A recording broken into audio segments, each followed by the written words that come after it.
जय हिंद, नमस्कार दोस्तों। आज के टॉपिक में हम लोग जानेंगे वर्ल्ड मैप्स, जिसे हम लोग विश्व मानचित्र कहते हैं। ये एक न्यू सब्जेक्ट्स है हमारे लिए, क्योंकि हमने वर्ल्ड मैप्स नहीं पढ़ाया था, इंडियन मैप्स के बारे में ही बताया था। और आज हम लोग वर्ल्ड मैप्स यानी न्यू सब्जेक्ट्स के बारे में अध्ययन करेंगे। इसमें हम लोग समझेंगे कर्क रेखा, मकर रेखा, विषुवत रेखा, जिसे हम लोग इंग्लिश में equator, Tropic of Cancer, Tropic of Capricorn के नाम से जानते हैं। अगर आप न्यू हैं तो आप हमारे यूट्यूब चैनल से जुड़ सकते हैं और बने रहे हमारे इस वीडियो में। चलिए शुरू करते हैं वर्ल्ड मैप्स यानी विश्व मानचित्र के बारे में। अगर हम लोग मैप्स की बात कर लें तो मैप्स का मतलब होता है मानचित्र, ठीक है। तो हमें जो है मैप्स में क्या क्या अध्ययन करना है, इसमें हमें पॉलिटिकल मैप्स,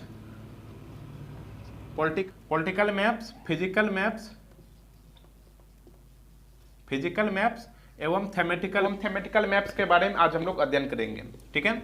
इसमें अगर हम लोग पॉलिटिकल मैप्स की बात कर लें तो पॉलिटिकल मैप्स का हिंदी होता है राजनीतिक मानचित्र, जिसमें देश दुनिया इसके नक्शे बने हुए होते हैं और इसकी आकृति को दिखाई होती है, इसकी सीमा यहाँ तक है और यहाँ से समाप्त है। जैसे हम लोग अगर बात किए, ये जो है ये क्या है, पॉलिटिकल मैप्स हैं, क्योंकि यहाँ पे जो है देश दुनिया है ना, यानी यहाँ पे क्या है, नेपाल है, पाकिस्तान है, हमारा देश भारत है, यानी यहाँ पे हमें पता चलता है कि किसकी सीमा कहाँ तक लगी हुई है, ठीक है। ये जो है ये पॉलिटिकल मैप्स यानी राजनीतिक मानचित्र में आते हैं, ठीक है। और इसी में अगर हम लोग बात कर लें फिजिकल मानचित्र में, यानी कि फिजिकल मैप्स जिसे हम लोग भौतिक मानचित्र कहते हैं, इसमें देश दुनिया के बारे में जानकारी नहीं दी हुई होती है। इसमें पर्वत, पहाड़, मैदान, झरने, तालाब, पोखर इत्यादि एटसेट्रा एटसेट्रा इसी के नाम यहाँ पे दिए जाते हैं, यानी फिजिकल मैप्स में, जो कि यहाँ पे दी गई है।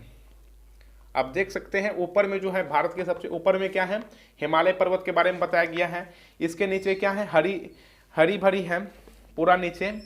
तो इसके बारे में भी हम लोग बताएंगे आगे, जब हम लोग सेकेंड या थर्ड टॉपिक को लेकर के आएंगे, ठीक है। तो ये जो है ये क्या है, फिजिकल मैप्स है, जिसमें कि देश और दुनिया की जानकारी नहीं दी हुई होती है। आप देख सकते हैं भारत की जो सीमा है कहाँ से कहाँ तक है, आपको सही से यहाँ पे दिखाई भी नहीं दे रही होगी, है ना। यानी कि अगर मध्य प्रदेश की बात कर लें, मध्य प्रदेश कहाँ पे है तो आप लोग नहीं देख सकते हैं, ठीक है। लेकिन अगर हम लोग राजनीतिक मानचित्र के बारे में बात करें तो इसमें अगर मध्य प्रदेश खोजें तो मध्य प्रदेश यहाँ बीच में है ना। यूपी कहाँ है तो यूपी सबसे ऊपर में है, इसमें हमें पता चल जाता है, ठीक है।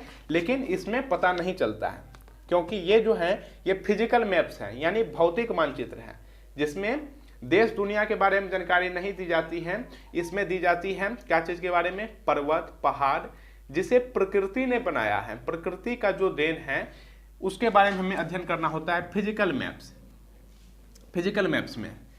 अब हम लोग समझते हैं थेमेटिकल मैप्स, यानी कि थेमेटिकल मानचित्र जो है ये क्या होते हैं। इसमें जो है मुख्य चीजें दी जाती है, जैसे कि अगर हम लोग बात कर लें, यानी रेल लाइन कहाँ पे बिछी हुई है, कहाँ से कहाँ तक इसकी सीमा लगती है, कहाँ से कहाँ तक ये इसका क्षेत्रफल में फैला हुआ है, एरोप्लेन की जो एयरपोर्ट होती है वो कहाँ पे है, कहाँ पे इसकी सीमा है, ठीक है। यानी इसमें जो है मुख्य चीजें दी जाती हैं, कहाँ पे पोखर है, तालाब है, यानी इसमें जो है दिशा निर्देश दिया जाता है। दिशा संकेत के माध्यम से हमें बताया जाता है, चाहे वे एयरपोर्ट हो, वायुयान के लिए हवाई अड्डा हो, या रेलवे लाइन हो या एयरपोर्ट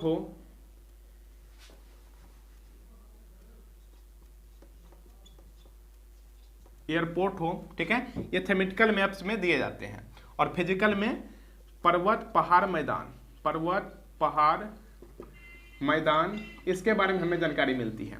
और पॉलिटिकल में देश दुनिया के बारे में, देश, राज्य, जिला, सीमा कहाँ से कहाँ तक है, कमिश्नरी कितनी है, यूटी कहाँ पे है, ठीक है।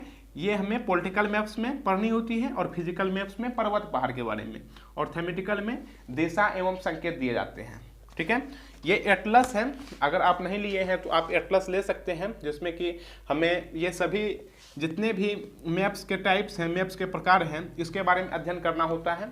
वे इस बुक में आपको आसानी से मिल जाएगी। और इसी में एक आता है मैप्स में ही, एक तो हो गया मैप्स, दूसरा होता है एटलस, और तीसरा होता है ग्लोब। तीसरा क्या होता है, ग्लोब। मैप्स में तो हम बता दिए ये इसकी क्या है, प्रकार है। ठीक है। और एटलस क्या होता है, एटलस में जो विशाल जितने भी मानचित्र हैं, चाहे वे देश हो, दुनिया हो, विदेश के हो, चाहे वे एशियन कंट्री हो या सार्क देश हो, यूरोपीय देश हो या दक्षिण अफ्रीका के हो, उत्तरी अमेरिका के हो, ये सभी जो हैं ये कहाँ पे दिए जाते हैं, पॉलिटिकल में। और फिजिकल में जो दिए जाते हैं, फिजिकल में क्या दिए जाते हैं, पर्वत पहाड़, ठीक है। ये सभी का जो निचोड़ है वे आपको एटलस में मिल जाएगा। एटलस में सभी जितने भी चीज हैं, पॉलिटिकल, फिजिकल, थेमेटिकल, ये सभी कहाँ पे मिल जाएगा आपको, एटलस में। और ग्लोब जो है, ग्लोब जिसे हम लोग कहते हैं पृथ्वी के जैसा है एक आकृति, काल्पनिक आकृति, ठीक है। इस प्रकार से जब हम लोग बनाते हैं, ठीक है, ग्लोब, तो हमें ग्लोब के बारे में भी अध्ययन करना है। जब हम लोग ये सब्जेक्ट्स, ये पूरी जो विश्व मानचित्र हैं, ये जब पूरी हम संपन्न कर लेंगे तब हम लोग क्या ग्लोब के बारे में भी अध्ययन करेंगे, ठीक है। अभी हम लोग शुरू करते हैं ये विश्व मानचित्र में पृथ्वी के बारे में, कि कहाँ पे कौन सा क्षेत्र होता है, हम किस क्षेत्र को किस नाम से जानते हैं। तो चलिए शुरू करते हैं, पृथ्वी के बारे में जानते हैं, ठीक है। ये हम क्या बना दिए हैं, ये पृथ्वी बना दिए हैं। पृथ्वी की जो आकृति है वे क्या है, जियोड है, भूआद आकृति की है पृथ्वी, ठीक है। और यहां से जो है एक रेखा गुजरती है, इसके मध्य से, इसके बीचों बीच से एक क्या गुजरती है, रेखा गुजरती है, ठीक है, जिसे हम लोग 0 डिग्री के नाम से जानते हैं। क्या चीज के नाम से जानते हैं, 0 डिग्री रेखा कहते हैं, 0 डिग्री लाइन, ठीक है। इसे हम लोग इंग्लिश में कहते हैं इक्वेटर, इक्वेटर।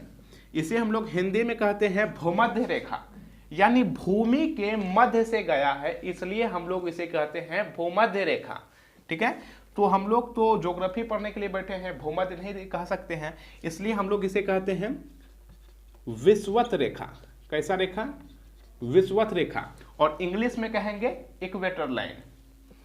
और इसके अगर हम लोग नॉर्थ में जाएंगे, ये नॉर्थ है, उत्तर है, उत्तरी ध्रुव है, और ये क्या है, साउथ है, नॉर्थ और ये साउथ। ये उत्तरी गोलार्ध है, क्या है, उत्तरी गोलार्ध, जिसे हम लोग इंग्लिश में नॉर्थ ईस्ट हेमीस्फीयर के नाम से जानते हैं। और ये क्या है, साउथ ईस्ट हेमीस्फीयर, यानी दक्षिणी गोलार्ध, उत्तरी गोलार्ध। अगर हम लोग 0 डिग्री से ऊपर जाते हैं तो ये जो है इसका जो संख्या है, यानी 0 डिग्री से बढ़ करके ये 23.5 डिग्री हो जाता है। इसके बारे में बताएंगे ये 0 डिग्री और 23 डिग्री क्या है, ठीक है। 23.5 डिग्री हो जाता है, और इसे हम लोग किस नाम से जानते हैं, इसे हम लोग कहते हैं ट्रॉपिक ऑफ कैंसर,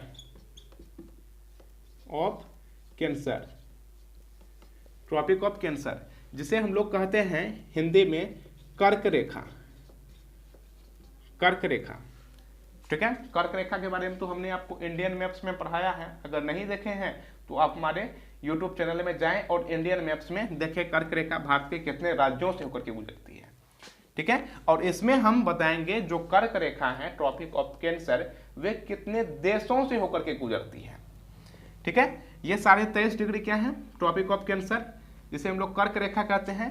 और इसके अगर हम लोग दक्षिण में आए, ठीक है, 0 डिग्री अगर हम लोग दक्षिण में आते हैं तो हम लोग इसे कर्क रेखा नहीं कहते हैं, ये भी 23.5 डिग्री ही होती है। इसे हम लोग कहते हैं Tropic of Capricorn, Tropic of Capricorn, जिसे हम लोग हिंदी में कहते हैं मकर रेखा। क्या कहते हैं, मकर रेखा, ठीक है। ये 0 डिग्री के नीचे है, यानी साउथ में है, और 0 डिग्री के ऊपर अगर बात करें तो ये 23.5 डिग्री है, जिसे हम लोग कर्क रेखा कहते हैं, यानी ट्रॉपिक ऑफ कैंसर, ठीक। अगर हम लोग इसके ऊपर चले जाएं, यानी उत्तर में अगर चले जाएं 0 डिग्री से उत्तर, तो इसे हम लोग, ये 66.5 डिग्री के होते हैं, और इसे हम लोग कहते हैं आर्कटिक रेखा।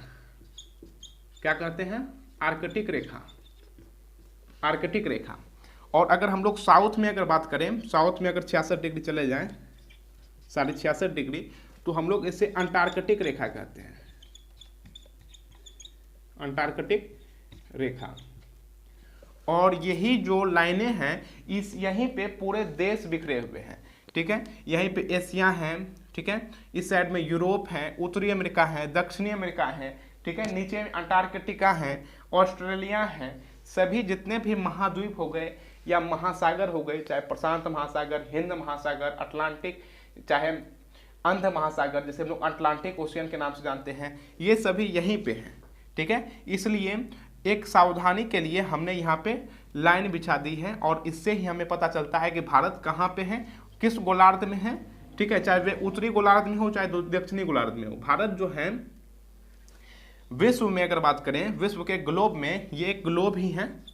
विश्व के अगर ग्लोब में हम लोग बात करें तो भारत कहाँ है, उत्तर में है।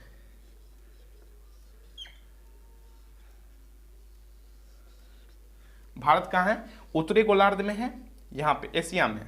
ठीक है, उत्तरी गोलार्ध के एशिया में है। ठीक है, तो ये हो गया लाइन जो पृथ्वी में खींची गई है। इक्वेटर है 0 डिग्री का, जो कि पृथ्वी को 2 भागों में बांटती है। ऊपर वाले को उत्तरी गोलार्ध जिसे हम लोग नॉर्थ ईस्ट हेमिस्फीयर, और दक्षिण को हम लोग क्या कहते हैं, दक्षिणी गोलार्ध। नीचे वाले को जिसे हम लोग साउथ ईस्ट हेमिस्फीयर के नाम से जानते हैं। ठीक है, और ऊपर वाले को आर्कटिक रेखा, नीचे वाले को अंटार्कटिक रेखा। उम्मीद है आप इसे काफ़ी अच्छी तरह से समझ गए होंगे। ठीक है, और इसी से रिलेटेड हम एक और टॉपिक लेकर के आएंगे जिसमें हम लोग समझेंगे टोरेंट जोन क्या होते हैं, टेम्परेट जोन क्या होते हैं, फ्रिजिड जोन क्या होते हैं। ठीक है, तो फिर मिलते हैं अगले वीडियो में, तब तक के लिए जय हिंद।